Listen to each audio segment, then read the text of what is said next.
যে আমার জানা মতো অত্র এলাকার মধ্যে এটি একটি ঐতিহ্যবাহী প্রতিষ্ঠান। আমাদের জন্মের বহু আগে যারা মামুন বলে গেছেন অত্যন্ত গুরুত্বপূর্ণ একটা কথা। বিদ্যুৎ ছিল না, রাস্তা ছিল না, এখানকার মানুষ পড়াশোনার সুযোগ যারা করে দিয়েছেন তাদের প্রতি আমরা সবাই কৃতজ্ঞ। তাদের স্মরণ করছি শ্রদ্ধার সাথে, এবং এ পর্যন্ত যারা শ্রম দিয়ে প্রতিষ্ঠানটাকে এ পর্যন্ত এনেছেন তাদের জন্য সবার জন্য শুভকামনা দোয়া রইল আমার। আসলে একটা জিনিস আমি বলবো, শুধু আমরা আনুষ্ঠানিকতা দিয়ে শেষ করব না, এটা আমাদের জীবনে কাজে লাগাবো।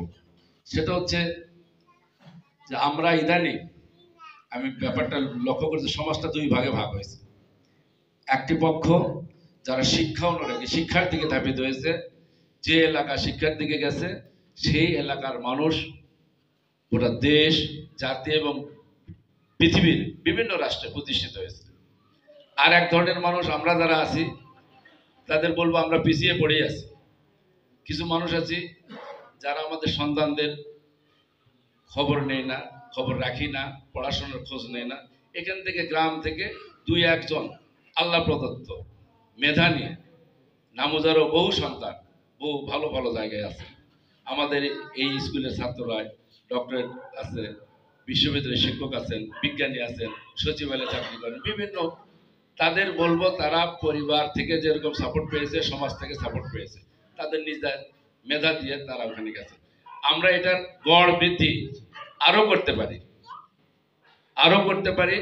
আমরা ইদানিং ওই সমাজটা তারা করতে ছেলে মেয়েদের লেখাপড়ার জন্য যতটা সময়, শ্রম, ত্যাগ, অর্থ বিনিয়োগ করছে, তারা এটাকে এক ধরনের মনে করে। আবার আর এক ধরনের লোক আছে যারা জমি কেনে, বিল্ডিং বাড়ি করে, তার সন্তান অত্যন্ত আদরের সন্তান, সে কি করে, লেখাপড়া করে কি না সেদিকে খোঁজ নেই, বছরন্তর সে জমি কেনে। আমি অনুরোধ করব আমরা সবাই সমাজের দিকে একটু তাকায় দেখি, কারা এই সমাজের পরবর্তী সময়ে 10 বছর, 20 বছর, 50 বছর পরে নেতৃত্ব দেবে, সমাজ রাষ্ট্রকে চালাবে। তারাই চালাবে যারা শিক্ষিত।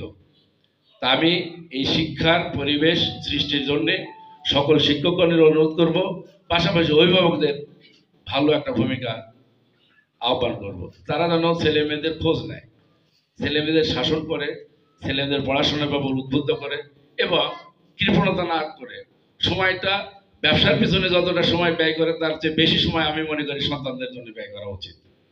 যারা করেছে তাদের আর্থিক সচ্ছলতা অভাব হয়েছে, কিন্তু পরবর্তীতে সেটা কিন্তু পুষিয়ে গেছে। আর যারা সংসার এবং ব্যবসা এটাকে আঁকড়ে ধরে আছে, টাকা বৃদ্ধি হয়েছে কিন্তু সেই টাকা ক্ষণস্থায়ী, সন্তান মানুষ হয়নি।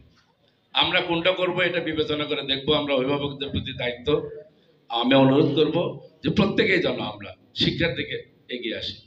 আর অত্যন্ত আমি আনন্দিত যে আজকের যে নবগঠিত কমিটি হয়েছে, আমি শুনলাম যে